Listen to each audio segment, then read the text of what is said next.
Continuando con el curso de algoritmos, vamos a continuar con los temas que habían estado pendientes con respecto a este curso. Entre los temas que para finalizar, aparte de C++, no es que termine ahí, pero son los que se están tomando en cuenta para este curso. Tenemos los de esta presentación. Vamos a ver los temas de búsquedas y también el tema de archivos, que es una forma de cómo guardar nuestros datos en la computadora, y cuando nosotros entremos otra vez al programa ya no habrá necesidad de ingresar nuevamente esos datos, sino que estarán guardados en un archivo.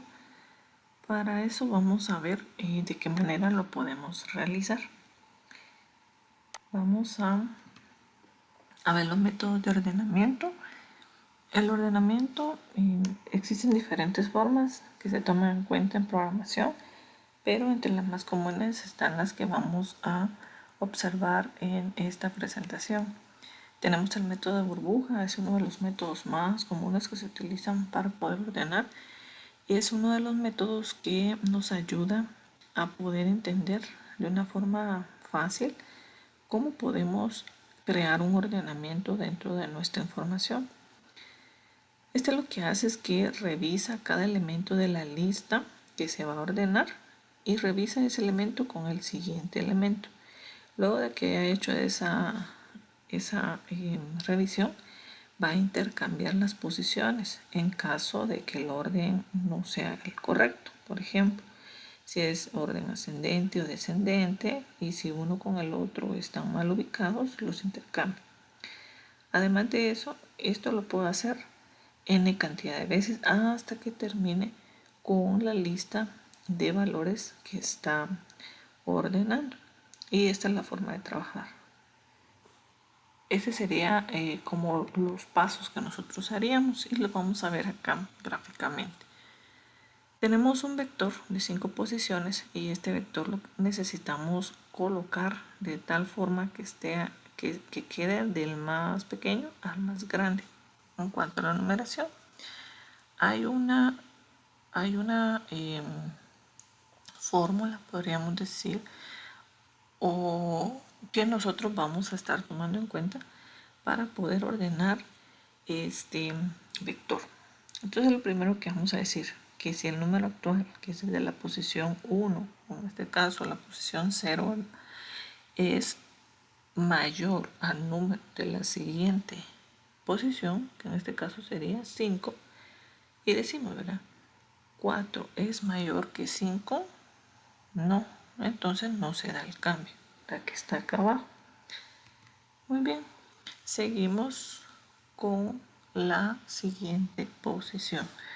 Anteriormente estábamos evaluando 4 y 5, ahora vamos a evaluar 5 y 2, y decimos 5, que es mi número actual, es mayor a el número siguiente, que sería 2.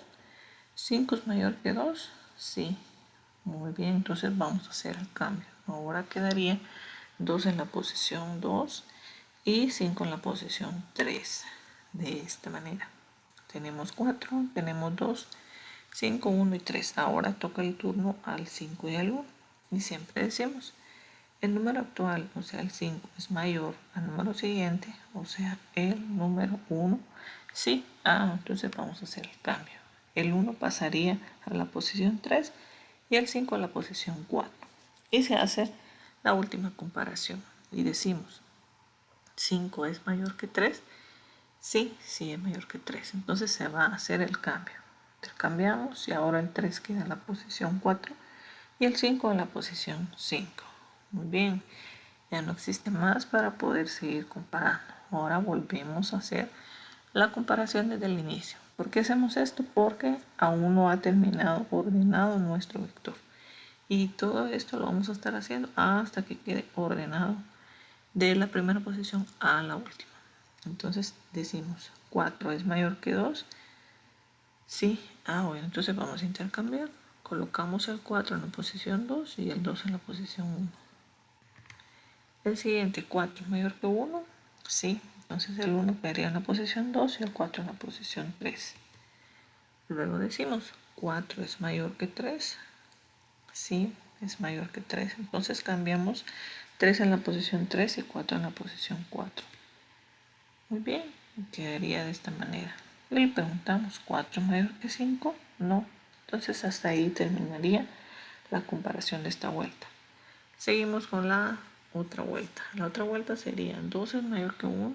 Sí, entonces cambiamos el 1 a la posición 1 y el 2 a la posición 2. Luego comparamos. 2 es mayor que 3. No, no es mayor que 3. Ok, nos intercambia. Y ya con eso estaríamos terminando con nuestro vector ordenado utilizando el método de burbuja. ¿Qué es lo principal del método de burbuja? Comparar posición actual con la siguiente posición. Si es mayor, intercambia. Y así hasta llegar al final. Y esto lo hace hasta que nuestro vector termine ordenado. Esta es la forma de trabajar. Ahora, si ya lo vemos en código, quedaría de esta manera. Lo que nos interesa acá es poder ver la parte donde dice algoritmo del método de burbuja. El algoritmo del método de burbuja se hace por medio de dos for, como que estuviéramos haciendo una matriz, pero en realidad estos dos for es para poder trabajar n cantidad de veces y que nuestro vector quede ordenado. Entonces vamos a crear una variable que se llama aux. Este va a ser la que va a guardar el valor del intercambio. Y vamos a crear una variable que se va a llamar j, que va a ser igual al número actual que se está evaluando más 1. Y números que está en la posición j más 1 va a ser igual a auxiliar. Ahí es donde se hace el intercambio. Luego vemos de qué manera lo queremos ordenar. En este caso lo queremos ordenar de forma ascendente. Entonces solo imprimimos el vector de la posición 1 a la posición 5 en este caso.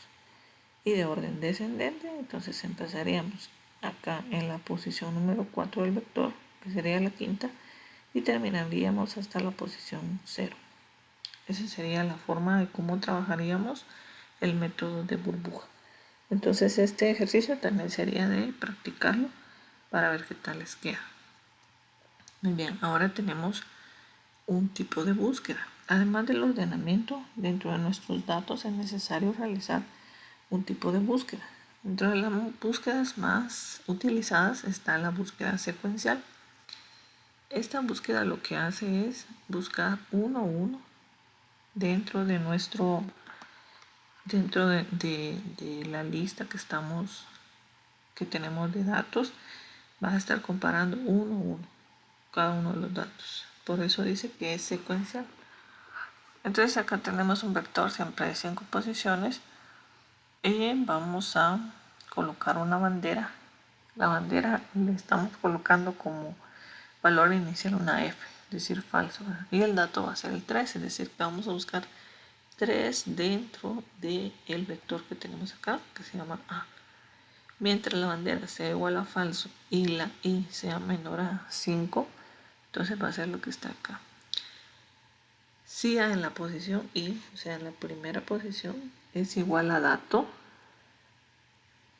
entonces le va a cambiar el valor a la bandera, que es como una alarma, como un indicador, y se lo va a cambiar a verdadero. Y luego le suma 1 a la I y vuelve a realizar el mismo procedimiento. Si la bandera es igual a falso, entonces va a imprimir. El número a buscar no existe en el arreglo. Y si la bandera es igual a verdadero, escribe. El número ha sido encontrado en la posición tal. Y esa sería la forma como hacemos una búsqueda, en este caso secuencial. También me gustaría que copiaran este código para poder formar parte de su tarea de esta semana. Acá tenemos el mismo código, pero ahora con cadenas. Tenemos siempre el vector, ya no es de tipo int, ahora es de tipo string y tiene azul, blanco, amarillo, rosado, negro. Y luego define la variable que se llama dato y se hace exactamente lo mismo. Lo único que va a cambiar ahora es que ahora vamos a buscar la palabra amarilla. Y mientras la bandera sea igual a F y la i sea menor que 5, entonces va a asignarle o va a evaluar si A en la primera posición es igual a dato, entonces la bandera la va a cambiar a verdadero y le suma otra posición para seguir buscando en el vector. Si la bandera fuera igual a f, entonces va a escribir que el número a buscar no existe en el arreglo. En este caso no estamos hablando de números, estamos hablando de colores. Entonces vamos a cambiar el mensaje. El color a buscar no existe en el arreglo. Y si fuera verdadero, vamos a colocar el color ha sido encontrado en la posición tal. Y esa sería la forma de una búsqueda secuencial. Muy bien, ahora vamos a platicar acerca de los archivos. Cuando nosotros estamos trabajando dentro de C++, regularmente lo que hacemos es que agregamos datos y esos datos solo quedan temporalmente en memoria hasta que cerramos el programa. Cuando cerramos el programa, ¿qué es lo que ocurre? Esas variables desaparecen y ya no tenemos el valor. Ingresamos otra vez al programa y lo que tenemos que hacer es volver a ingresar los datos. Eso es lo que tenemos que hacer. Pero para poderlos dejar guardados dentro del disco duro, vamos a utilizar los famosos archivos. Los archivos son medios que facilitan el lenguaje C++ para almacenar los datos en forma permanente, normalmente en los dispositivos de almacenamiento estándar. Por eso les digo que serían el dispositivo, en este caso nuestro disco duro. Desde el punto de vista informático, un fichero es una colección de información que almacenamos en un soporte magnético para poderla manipular en cualquier momento. Esta información se almacena en un conjunto de registros y estos son de tal manera como aparece acá. Cada registro puede tener n cantidad de, en este caso son cadenas, pero sería n cantidad de datos. ¿Cómo manipulamos los archivos? Los archivos se manipulan de la manera utilizando streams. Los streams son flujos. Estos se utilizan para gestionar la lectura y escritura de datos. Se conocen dos flujos normalmente. Está el CIN, está el COUT, ustedes ya conocen esos.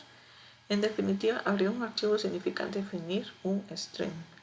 Stream quiere decir un flujo. Dicho stream permite la transferencia de datos entre el programa y el fichero en disco.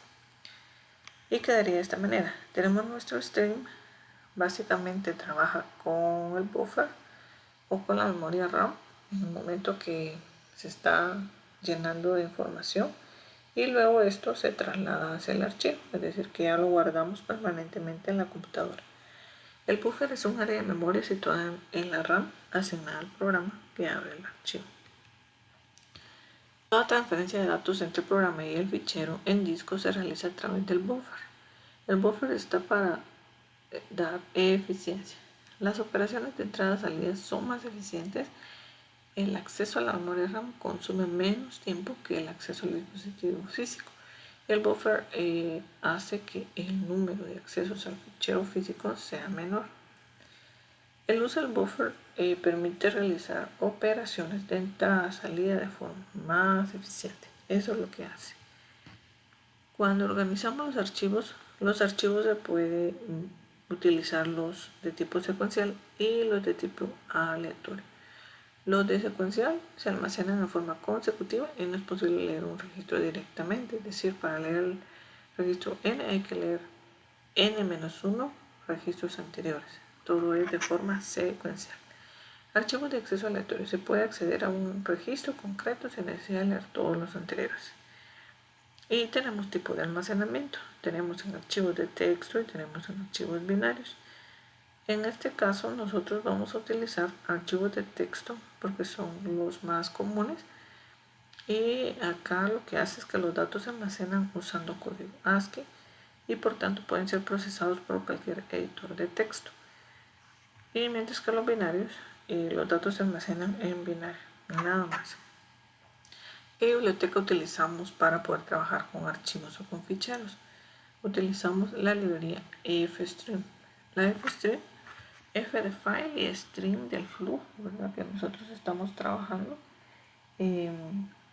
FStream me sirve a mí solo para trabajar ficheros. Cuando yo quiera trabajar ficheros, entonces voy a agregar esta librería. En otro momento, esta librería básicamente no nos serviría. ¿Cuáles son las operaciones asociadas a los archivos? Podemos abrir un archivo, podemos cerrar un archivo, podemos leer y escribir un archivo, podemos ver las funciones de control que tiene el mismo archivo. Cuando abrimos un archivo, hay archivos de entrada o para poder leer ese archivo, y también tenemos el de escritura, lectura y escritura. Pero en la escritura tenemos un modo truncado y un modo añadir. Modo truncado es cuando nosotros dejamos el archivo de tal manera que no podamos agregar ningún dato más. Es una forma cerrada, mientras que en modo añadir yo puedo irme hasta la última parte de lo que tiene el archivo y a partir de ello puedo agregar información.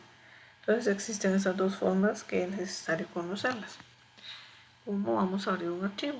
Al igual que los flujos in y out, los flujos de entrada y salida pueden transferir datos en una dirección. Esto significa que se tienen que definir flujos diferentes para lectura y escritura de datos. Abrir el archivo para lectura de entrada. Abrir un archivo para entrada es definir un flujo de archivo de entrada. ¿Cómo lo creamos? Colocamos ifstream y luego el nombre que le vamos a dar a ese flujo, y después de eso vamos a colocar dónde lo queremos almacenar. Aquí dice una ruta de localización, y esa sería la forma de cómo podemos abrir un archivo. En el programa bueno, mejor sigamos acá. Supongamos que queremos abrir un fichero que se llama misdatos.txt, que se encuentra en la unidad de disco A. Hemos definido el flujo de entrada leer fetch. ¿Cómo lo definimos? Lo definimos colocando la librería fstream y luego colocamos ifstream, el nombre de nuestro flujo, y después en qué ubicación lo voy a guardar. Y con esto ya estaríamos abriendo nuestro archivo. Abrir un archivo para salida es definir un flujo de archivo de salida. Existen dos posibilidades. Tenemos OFStream y tenemos OFStream, flujo de salida, ruta y algunas otras palabras básicas que debería llevar. El nombre del flujo debe ser identificador para el tiempo. Si se abre un archivo modo salida y dicho archivo ya existe, todos los datos almacenados serán sobrescritos. Si el archivo no existe, se creará. Supongamos que queremos abrir un fichero para escribir datos. Dicho fichero se llama misdatos.txt, se encuentra en la unidad de disco A. Muy bien, ¿qué es lo que hacemos? Utilizamos la librería fstream, luego colocamos ofstream, que es para sacar datos prácticamente. Luego tenemos el nombre del fichero o del flujo y la ubicación. Lo mismo ocurre en el segundo ejemplo, solo que ahora acá utilizamos estas últimas palabras o frases: iOS, base, out. Se ha definido el flujo de salida fetch 1 y se ha definido el flujo de salida fetch 2. Si se desea añadir, en lugar de reemplazar los datos de un archivo existente, se debe definir un flujo de salida en modo append. Entonces lo hacemos de esta manera. Colocamos el offstream, el flujo, la ruta de localización, y luego colocamos iOS-base, app de append. Los datos adicionales escritos en el archivo se añaden en su extremo final. Si el archivo no existe, se creará, que eso es lo que necesitamos. Hemos definido el flujo de salida fetch 3 en modo añadir, tal y como aparece aquí en el código. Fetch 3, la ubicación, iOS base, app de append. Antes de seguir adelante, es aconsejable comprobar si el fichero sea abierto correctamente, tanto si es para lectura o escritura. Entonces colocamos el siguiente código: si fichero 1, apertura con éxito, y si no, no se ha podido abrir el fichero. Una vez definidos los flujos con los que va a trabajar nuestro programa, se pueden utilizar los operadores de inserción y extracción y los métodos ya conocidos de lectura de datos vistos para los flujos CIN y COUT. También debemos pensar en el cierre de los archivos. Cuando el programa ha terminado de manipular el archivo, este debe cerrarse. Para cerrar un archivo basta con ejecutar la función close sobre el flujo asociado al fichero. Tenemos un nombre lógico, que sería el nombre que yo le doy como variable nombre flujo.close. Y tenemos la librería fstream, tenemos ifstream y offstream. Hay uno que tenemos la palabra app, que significa apéndice, añadir datos. Tenemos leerFetch.close, de ese ya estoy cerrando mi archivo, fetch1.close y fetch2.close. Esa sería la forma de trabajar esta parte. Lectura de archivos de texto. La lectura de un archivo de texto se puede realizar con el operador de extracción, ¿verdad?, que nosotros ya conocemos. Colocamos la librería, ifstream, el nombre del flujo, en donde está guardado. Si no es igual a el nombre del flujo, entonces no se puede abrir el archivo. Y si no, debe imprimir estas son las variables que tendría el archivo: el número, el nombre, etc. Luego tenemos para poder cerrar el archivo, que sería solo agregando .close, abre y cierra paréntesis, .com. La biblioteca estándar es fstream, proporciona funciones para el control de flujo. Este ya se había visto anteriormente, la lectura de cadenas, incluyendo caracteres en blanco. Tenemos flujo entrada, getLine, cadena, tamaño, carácter y void. Leer un carácter del flujo de entrada y devuelve falso cuando se ha alcanzado fin de fichero. Y esa sería la forma de cómo se trabajaría. La escritura de un fichero de texto se puede realizar con el operador de inserción. Colocamos ifstream, luego offstream, writeFetch sería el nombre de nuestro flujo y después la ubicación donde se va a guardar.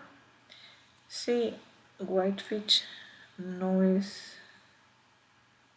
se ha podido abrir el archivo, y si sí, entonces a cada variable se le va a cada una de las partes, que en este caso lo que vamos a hacer es imprimir, ¿verdad? Vamos a imprimir el número, el nombre y solo las comillas de un archivo. Y luego ya estaremos cerrando nuestro archivo. Tenemos también funciones. Hay una función que se llama EOF, que significa End of File. Si en caso llegó al final del archivo, que realice cierto movimiento. Por ejemplo, tenemos fstream, nuestra librería. Acá estaríamos creando o abriendo nuestro archivo, y luego, mientras el archivo no ha llegado al final, entonces va a leer el nombre de ese archivo y a la línea le va a agregar 1, y eso sería la forma de trabajar esta parte. Acá ya tenemos para poder escribir un archivo. Acá está de qué manera se puede realizar. Necesito que este también lo realicen y lo agreguen a sus ejercicios. No está largo, está bastante corto, ya con este van 3. Y aquí este anterior era para escribir un archivo y este es para leer un archivo. Entonces sí es necesario poderlo revisar un poco para saber cuál es la diferencia de los dos. Y también tenemos añadir texto a un archivo ya existente. y esta sería la forma de cómo se pudiera trabajar. Por ejemplo, acá donde está prueba.txt, iOS y luego app, ese sería para poder abrir un archivo, y el app significa para poder añadir información. Y si no, me va a colocar un mensaje que no se puede abrir el archivo. Y esa sería la forma de poder añadir datos a un archivo. Muy bien, entonces la tarea de esta semana sería realizar estos ejercicios. 1, 2, 3, vamos a ver, 4, 5, 6. Serían 6 ejercicios que tendrían que realizar. Estos serían para, veamos, el día viernes o el sábado. El sábado podemos dejarlo para que envíe su tarea ese día. Muy bien, esto sería todo por esta clase. Les agradezco por su atención y nos estaremos escuchando en el próximo video.